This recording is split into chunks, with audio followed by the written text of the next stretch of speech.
Hey, what's going on, everybody? Timmy, aka Echo Side Fiend here. So today I wanted to discuss something that's pretty near and dear to me, and that's the fact that I'm an atheist, and the whole basis of ICP's music, the Dark Carnival, is a for them and for many of the Juggalos, is a representation of God. And I do not believe in any type of God, any type of afterlife, any type of ghosts or spirits or energy or any of that. I don't believe in any of it. So, um, just kind of, I wanted to talk about like how myself as an atheist, and I'm quite very atheist. I can get pretty militant about it sometimes. It's something that's very important to me, and how I balance that with how much I love ICP and their message. I absolutely love their message. First off, I'm going to talk a little bit about my childhood, how I grew up. I'll try to keep it to a minimum. When I discuss this with people, I have a tendency to ramble a little bit. I'll try to keep it just to the basics. And then from there, I'll kind of get into, how I feel about the idea behind their music and how I still can identify with it. Growing up, I grew up in a very Catholic household. Not a super strict Catholic household, but pretty it's very Catholic. My parents are both they're both 75, so they grew up in a time when you didn't question it. Like, it was not anything like, God existed and you just shut the fuck up about it and you accepted it. My dad grew up Catholic. My mom grew up Baptist, and then when her and my dad got married, she converted to Catholicism. And my brother came along. My brother went to Catholic school. They sent him to the Assumption school that's attached to the Assumption Church that they still attend. They didn't send me there, thankfully. I went right to public school, and then they actually pulled him out of it and put him in public school. But it was not anything that they were like, "Oh, we're not Catholic anymore." I think it was probably just maybe the price, because it was private, so you had to pay for it. My dad was the only one who worked, and so I'm guessing that had to do with it. But growing up, we went to church every Sunday. It wasn't a question. If you were sick, you got up and went. If you were tired, you got up and went. It didn't matter. My parents would wake us up on Sunday, and off we went to church. And we just lived right down the road from the church that we go to, so we didn't have to get up super early. But it was still, I don't know, it sucked, But growing up, though, I believed in it 100%. So going to church, I was like, well, we have to, or God's going to know that we didn't go, I totally accepted it and believed it. And there was actually a point, probably when I was like 8, 9, somewhere along in there, I actually thought about being a priest. I thought that it was something that I would want to do, and it wasn't just like it'd be cool to be a priest. Like, I really thought, like, that might be something I'm going to look into, And I eventually would, thankfully got over that. But again, every Sunday, and we listened to the sermon and the message, and you just shut up and you did it, And so fast forward a little bit. So I was probably I think I was 13, because I was in 7th grade. So yeah, I've been 13, and we were at church one Sunday, and there was a priest there named Father Denny, and he was like younger, not young, but younger. So he was kind of like the hip guy who ran all the teen courses and after church classes for the young teens, and so he was doing the sermon one Sunday, and his sermon that day was basically talking about Jesus, treated everybody with kindness, clothed the naked whore, and helped the homeless man, and all that, and did all these great things, and he treated everybody equally, So basically how the church service would work, at least at our church, they would do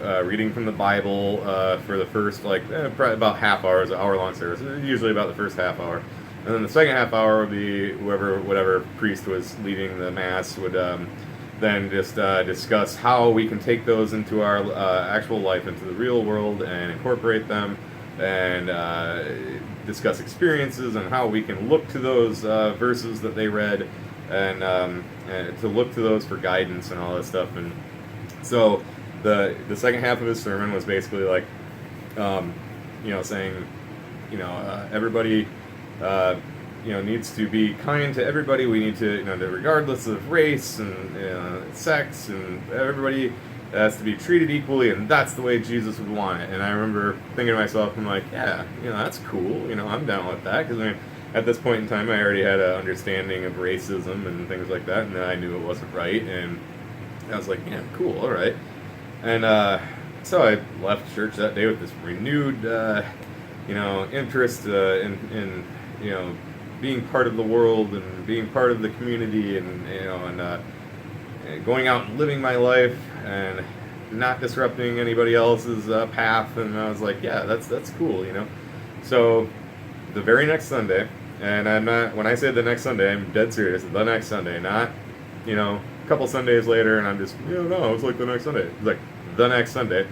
Father Denny was doing Mass again, and he was reading all these verses, that were all like, about sexual immorality and all that stuff, and I'm just kind of like, the whole time, I 13, I had, I knew what sex was, and I'd seen porn before, and I knew what it was, and I knew it was something I wanted to do, I hadn't done it yet, but I knew I wanted to, and it was kind of, just like really like a downer, Mass. I was like, this sucks, what is this? And so he then gets to the second part, and I'm going to paraphrase a little bit, but he was kind of like, remember last week when I was talking about being good to everybody, how Jesus would, treating everybody with kindness and respect?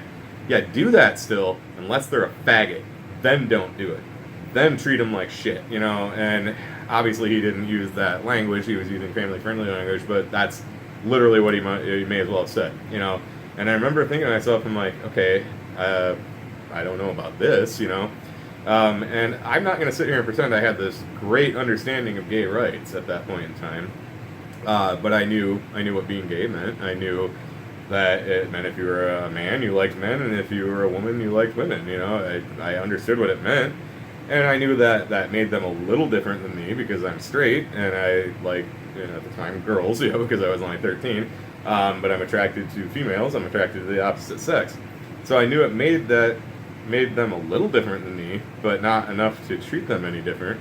And it's like a half hour of him just going on and on about, like, they have no place in our community, and they're an abomination to God. And I'm looking around, and all these other people in the church are like, that makes a lot of sense. I'm just like no one that I could see was sitting there going, okay, wait, what is he talking about? I feel like I was the only one, I'm like, and I was like 13. I'm like, come on, a church of 500 people here. Somebody should be saying, like, maybe not standing up in the middle of the sermon, but somebody should be kind of going like, what? And everybody was like, and I'm like, okay, I don't like this at all, and so we got up and we left, and obviously when it was done, and all the rest of that day and the rest of the week, I remember kind of just dwelling on it. I'm like, I don't like that message. I don't like that at all. And so, it was probably like Friday or Saturday. I said to myself, I'm like, I'm not going there anymore. This is not what I want to be a part of. And so Sunday, my folks come to get me up. Like, come on, it's time to go to church. I'm like, yeah, I'm not going anymore. And of course, they're like, oh, yes, you are. And I'm like, I'm not. And I explained to them exactly why. And they, of course, said, well, that's what it says in the Bible, so that's why he was reading that. So get up and go. And I'm like, nope, not having anything to do with it. I don't want to be part of it. It's not what I feel I belong in. And they tried, and I'm like, you can ground me, you can do whatever you want, but I'm not going anymore. And so they were like, okay, fine, it's your choice, if you want to go to hell, it's pretty much, they didn't tell me I was going to burn in hell, but, they're like, yeah, if you don't go, that's what happens. And I'm like, I'll take my chances, I guess, because that's not for me. And then, of course, they, a few weeks later, a few months later, they were like, yeah, we signed you up for CCD, you got to go to that now if you're not going to go to church. And CCD, if you're not familiar, it's a confraternity of Christian doctrine. Yeah, confraternity of Christian doctrine. It's essentially Sunday school for people for kids, I should say, who go to public school. It was on Wednesday night, I think, not Sunday, but it was after school, was in the evening. And so the class that I was in was taught by a woman who was the mother of a girl I was in the same grade, and I forget what their names were. I probably wouldn't say them anyway. Yeah, that was probably the biggest mistake my parents could have made, was sending me there, because it was there that I began to see everything like getting cracks in it and kind of crumbling, and I would raise my hand and ask questions all the time. So we literally studied the Bible. That's actually where, because I went through this for a couple of years, and I read the Bible in its entirety 3 times because of this, the way we were learning and studying things, and as an end result of that, I ended up reading the Bible, entirely, so I saw everything that was in there, and I was like, this is not good. It's not the good book. It's terrible. And I would ask questions about everything, and things that, like talking about the earth being flat and Noah's Ark and all that stuff, and I would ask questions, and the answer that the teacher gave me every time was, just don't question it, just let it go, just don't question it, it's in the Bible, so it's obviously true. And so finally I got to the point where when she would tell me that, I'd be like, okay, well, hold on, and I'd kind of challenge her back, and she's like, yeah, just don't question it.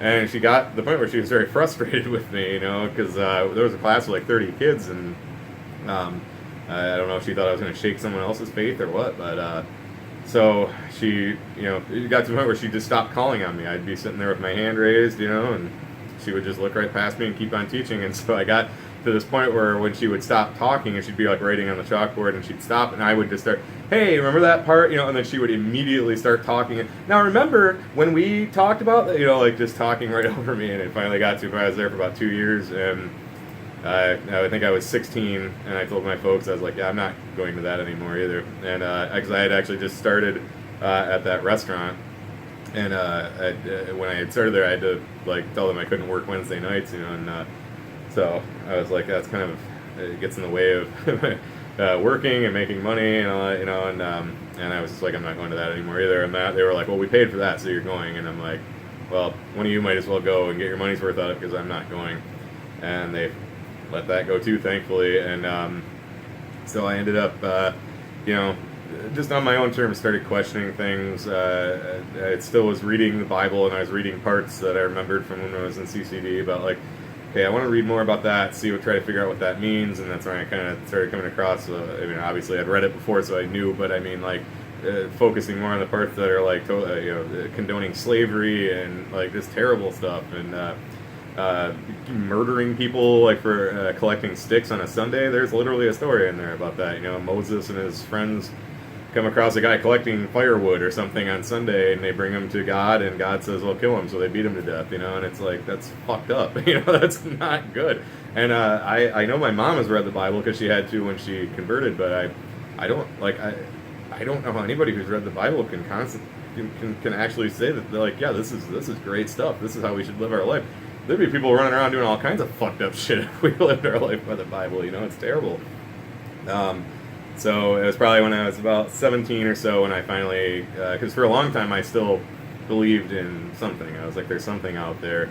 But I'm like, this didn't all just happen by accident. Of course that's the way I went, well, by accident, I didn't take into consideration that it could have just happened by chance, and the creation of the earth and everything, And I started, focusing more on that and seeing that the laws of nature are perfectly able to assemble all this, and came to understand that was what was true. And it's I don't believe in science, I don't believe in evolution, I accept it because the evidence is there, it's fully researchable, you can see the evidence, you can follow it, you can read about it, you can go to a museum and see it for yourself. And I realized that that's what the truth is. And then I think probably the final nail in the coffin for me was to start seeing, as I got more into watching the news and seeing the conservative right, using it to try to take away people's rights and to force their beliefs, their interpretation of their beliefs on other people and try to make laws about it. And I'm like, this isn't right. This is completely, it should be illegal, and it is, but they don't seem to care, And I'm like, yeah, okay, so that was pretty much the final, that, and on top of, like, I was taking, obviously your required science classes in high school, but I also took a lot of elective science classes too, and I started seeing, like, that this is the truth, this is how it actually happened. And so get to where I was when I first found ICP, when I was 18. I had just turned 18. At this point I was an atheist. And so the first two, Carnival, Carnage, and Ringmaster, probably didn't. I don't know if I don't want to say like those two made me realize, but Riddlebox was fairly obvious that their message was one of a, I don't want to say religion, but a belief in some type of God, in a heaven or hell, and it was obvious right from the first track, and there was no part of me that was like, oh, fuck this, I don't want, it was just kind of like, oh, cool, kind of a cool message, and so right from the, again, not right from the get-go of me being a fan of them, but very soon, after a month and a half, 2 months, I was like, okay, obviously their story is based on God, on a God, some type of God, deity, if you will. And and then as you learn more about it, the Great Malenko and all that stuff, it's like, I know it's not necessarily based on like religion, but a fantastical, story based on afterlife and where you're gonna go and in your soul and all that, And I mean, even a Riddlebox, I mean, like, what's he say? What's it going to be, mister? Heaven or hell? The bonus or the bone? I mean, like, if you couldn't tell that that's what they were talking about, then I don't think you were listening to it, because then when the Wraith Shangri-La came out, so we'll fast forward a little bit, and, the unveiling, I wasn't shocked. I mean, maybe it was kind of like, whoa, they just said it. All right, cool, but it wasn't like, I remember a whole bunch of my friends that don't like ICP, they heard about it. They're like, oh, you were listening to a Christian band all along. It's like, for one, they never said Christian, and for two, you guys were all fans. I'm like, how did you not know that's what they're talking about? I mean, it's obvious. I mean, even in the Pendulum series, I mean, their best friend is a priest named Jesus, I'm like, come on. And even Dark Lotus talked about it, and the Tales from the Lotus Pod. It's like, come on. I mean, it's obvious that's what they were getting at. So, like, my whole connection to it, I guess, is like, I still see, even if their idea is a deity, a god, I still see like the message, the overall message is like pretty powerful and positive, and again, I think of their whole thing where they're holding up a mirror to you to see yourself and see how you are and see what changes you can make to live a better life. I'm like, that's a perfectly fine message, and then it's wrapped in the dark, the darkness, the horror, and the comedy, and it's cool, and that's a perfectly fine message to put out there. I don't have any problem with it. I don't care what their beliefs are. And I also don't see them using their beliefs to take away the rights of others. It's like, I have no problem with somebody being religious. Where I have the problem is them using their beliefs to take away the rights of somebody, or to pass laws, legislation that control others who don't have the same beliefs. That's where I have the problem. So somebody just being religious and believing whatever you want, that's fine. So if ICP, I don't even know if they're like so much religious as they just have a belief, that they're like, okay, there's something else out there. I don't believe there's an afterlife. I don't believe in souls. I don't believe in ghosts, even though I'm fascinated by ghosts and stories, but I don't believe that they're real. I don't believe in energy healing and Reiki and all that shit, but if someone else does, hey, more power to you, as long as you're not harming anyone else, So with ICP, I think they just put out a good message, it's a positive message. And I think you can still interpret it how you want. And I know one of my big things I've always said, the Bible, people will interpret it the way they want to work for them and to work for if they're a politician, for the laws they want to pass, and they justify terrible things by saying, well, this is the way I interpret the Bible. Okay, so that's awful, but when you take somebody's music, like somebody like ICP, a couple of guys from Detroit putting out this message on CD, that I believe is okay to interpret how you want, because you're not going to turn around and use the riddle box to go to Capitol Hill and say like, I think we should pass laws based on my interpretation of this album. That's not going to happen. There's a huge difference there than interpreting the Bible the way that you want to do terrible things with it. So interpreting their music how you want is way different. Take Missing Link, Lost and Found. I mean, they say right in it, it's like if you're lost, you're lost from God. Found is when you found it. I look at it as like, if you're lost, it's just lost from something that means something to you. It could be, to me, it could be their idea is God, but to me it could be friends, it could be family, it could be a career, music, anything, something that makes you very happy and you've fallen away from it, and then you find it, and then now you're found, and you can, interpret whatever they're saying however you want, so that's what I've always done. I've always, if they want to talk about God, that's fine. Their music isn't overflowing with it, and they also have never said, well, it's Christian God, and so I like that. Hey, it's just something like a force that they believe in, and obviously it's based on heaven and hell. So I guess one could say, well, obviously they're talking about Christianity, but they don't say that. And I've only seen in that one, what was it, like 7 minutes in heaven or whatever, 15 minutes in heaven, whatever, that interview segment they were on where, I think it's one of the guys from Lonely Island, I think, or a writer from SNL or something. He's interviewing him in a closet, and he was like, are you guys Christian? And Jay's like, yeah, I'd say yeah, and he's just, I think it was kind of like, well, my beliefs, correspond with that, so I guess that's kind of how I interpreted what he was saying. And then Shaggy goes, no, I'm not, and I always got the idea that Shaggy was quite agnostic, but then in Found, the one line he says, I'm not an atheist, I believe in the magic, this career, I believe God let me have it. So obviously he believes in some type of God, and that's, again, perfectly fine. I don't really care, and I still see it as a positive message that you can interpret to fit into your life the way that you want. And I think that's quite different than using the Bible to take away the rights of a minority community, so there is a huge difference there. So, yeah, that's pretty much it. That's how, as an atheist, I accept, the message in their music. And I think overall, again, I know I'm repeating myself, but I think it's a good message. I don't have kids, and I don't want kids, but if I did, and they decided they wanted to listen to ICP, I'd be totally fine with it, and I would explain to them that, don't use that language when you're in school and stuff, but, other than that, it's totally fine. So, as a atheist, I'm also a juggalo, and I don't see any problem combining the two. Even the song Miracles, I know everybody's like, oh, it's anti-science, and I'm like, no, it's just talking about things that they saw, little things that a lot of people see growing up, and how it loses its magic as you find out how it all works. I'm like, that's not really anti-science, it's just talking about growing up, essentially. At least that's the way I think. Well, that's about it. I've been rambling for quite a bit now, so if you watched all this and got all the way through it, again, thank you. I appreciate the support. I hope maybe it shed some light on maybe somebody else out there kind of dealing with the same thing, and hopefully maybe we'll get you thinking about how you feel about your connection with whatever your beliefs are, and then the dark carnival mythology. So again, this is Timmy, aka Ecocide Fiend. Appreciate you watching. Thanks for the support, and I will catch you next time.